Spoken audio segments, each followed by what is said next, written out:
Hey, salut à tous, bienvenue à Question Auto. C'est l'heure d'une autre vidéo sur le Ford Raptor et on parle des points négatifs et positifs de celui-ci. On commence tout de suite avec les points négatifs. Eh bien, la première chose qui me vient en tête et ça frappe, c'est la sonorité du moteur. Je vous rappelle qu'auparavant, on avait un V8, donc ça avait du grunt. Mais là, présentement, avec le 6, on a tenté de donner une sonorité. Mais malheureusement, c'est pas à la hauteur du look du camion. J'aurais aimé ça avoir quelque chose d'un peu plus agressif, un peu plus rauque.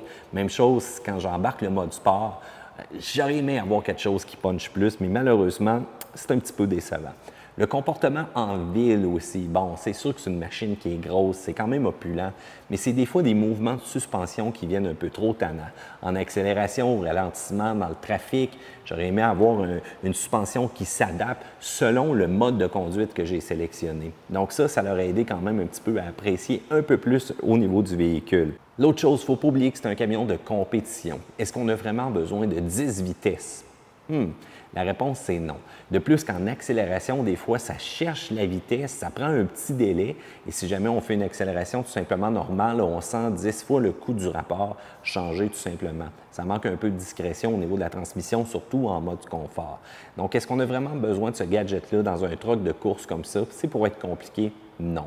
On aime ça simple. On aurait pu y aller avec la bonne vieille transmission. Mais bon, écoute, je vais la prendre quand même, surtout c'est pour m'acheter un petit peu d'économie au niveau de l'essence quand je vais me promener en ville avec le camion. Il faut dire que les freinages sont plus longs aussi que l'ancienne version. Ça, j'étais un peu surpris.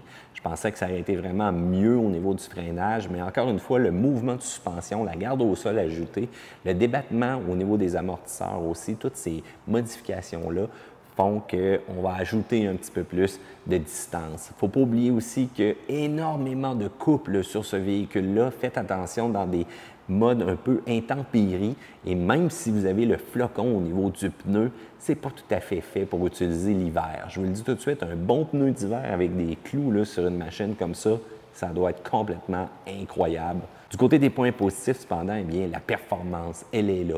On a remplacé le V8 pour ce fameux V6 double turbo compressé, 3,5 litres. J'étais sceptique, mais quand on accélère, tassez-vous de là, ça a du couple. Un V6 avec au-dessus de 500 livres de couple, wow et re-wow présentement. Il faut dire que la suspension travaille d'une manière phénoménale. Des amortisseurs Fox comme ça, des amortisseurs inspirés de la course, eh bien, vous en avez pour votre argent. Vous êtes capable de sauter avec le véhicule, ça ne brisera pas tout. Et regardez la conception de la suspension à l'avant, juste au niveau des bras, la grosseur que ça a. On a mis le paquet là-dessus et c'est comme ça aussi avec des camions de course. On en met beaucoup sur la suspension pour être capable d'amortir les chaos et être très résistant et surtout survivre à la fin de la course. Il faut dire que le système de remorque, c'est totalement génial. C'est un peu long à configurer cependant, puis ça vous prend des collants.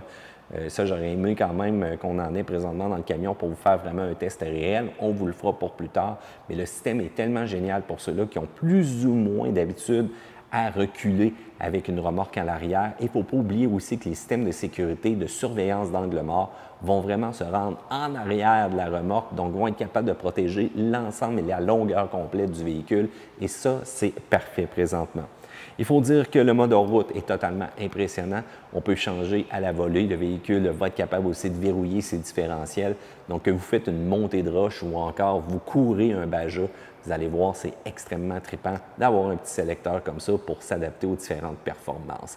Et bien voilà, ça fait le tour des points positifs et négatifs du Ford Raptor. Il faut dire que c'est une machine qui vaut quand même son pesant d'or. Je veux savoir, est-ce que vous pensez qu'on a oublié quelque chose? Section commentaires ci-dessous. Je vous rappelle de vous abonner à Question Auto et Car Question, la version anglophone. N'oubliez pas de faire un pouce en l'air sur cette vidéo-là.